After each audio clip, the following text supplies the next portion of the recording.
Hi, boys and girls. This is Mrs. Chandler here, and today we're going to talk about the difference between caterpillar thoughts and worm thoughts. Okay? So, I want you to think about a caterpillar and a worm. What's the difference between a caterpillar and a worm? What do you think? Does a caterpillar stay a caterpillar for its whole life? No, right? A worm stays a worm. It digs through the dirt, all right? But a caterpillar eats and eats and eats and gets as much as it can, and then it turns into a really beautiful butterfly, right? So, we're going to talk about caterpillar thoughts and worm thoughts. So, what's a worm thought? Have you ever been working on an assignment and you just go, oh, can't do this. I can't do this. This is too hard. That's a worm thought, all right? If you keep thinking those worm thoughts, you keep saying, I can't do this math problem, then how do you think you're going to do on the math problem? Probably not so great, right? So sometimes the first thing that our brain thinks of is a worm thought. But did you know that we can switch those out? And we can say, no brain, not today. Let's take that worm thought and turn it into a caterpillar thought. So a caterpillar thought, instead of saying, I can't do this math problem, a caterpillar thought is when you think, man, this math problem is super hard. I'm going to have to really work hard on it and stop and really try hard and remember everything I learned. Okay? So, let's do some examples of caterpillar thoughts and worm thoughts.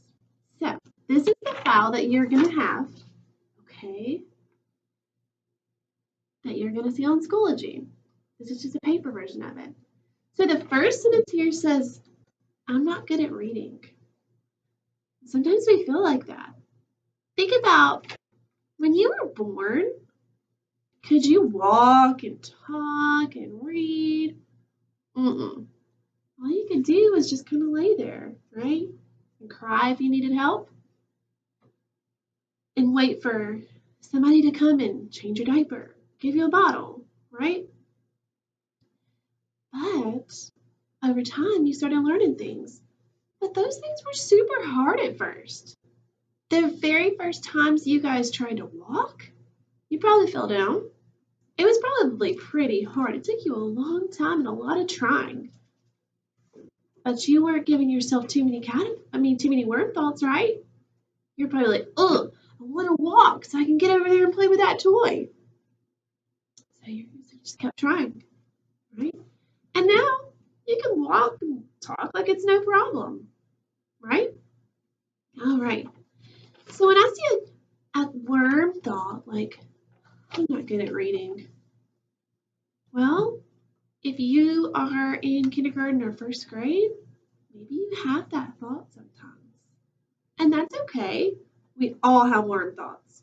Mrs. Chandler has worm thoughts every day. And I'm so thankful that I know how to turn them into caterpillars. Because then, when I'm scared I can't do something, I can tell my brain something different. And then, after I think of my caterpillar thoughts and I do something really cool that I didn't think I could do, I feel so good. So, that's what I want you guys to do. So, what can you say instead of I'm not good at reading? Got some examples? All right. So, one example is, man, one of these days I'm going to be good at reading. I'm not good at reading yet. We'll talk more about the power of the word yet, right? I'm not good at that yet. Because practice makes perfect, right? And probably not ever going to be perfect. So that expression is kind of misleading. But things do get easier the more and more we try and the more we practice. So if you feel like you're not good at reading, tell yourself a caterpillar thought. I'm not good at reading yet. Or to keep practicing my sight words, or I need to make sure that I'm reading every day so that I keep getting better and better at reading. Or if you feel like I'm not so great at math, we all have stuff that we're really good at, and stuff that we're not so good at, right? Or stuff that doesn't come as naturally to us. So if you're thinking, oh, math is so hard, I'm not good at math, then you can think instead, caterpillar thought, right? Like, wow, math is kind of challenging for me. I'm going to have to really learn my math facts. I'm going to have to really learn my doubles, right? I need to know what 8 plus 8, 9 plus 9, right, is right off the top of my head. It's going to make math a lot easier for me. All right. So, if you have any questions about caterpillar thoughts and worm thoughts, feel free to reach out because this can change your life and it can really make you be a better student. All right. Thanks for watching, boys and girls. Bye.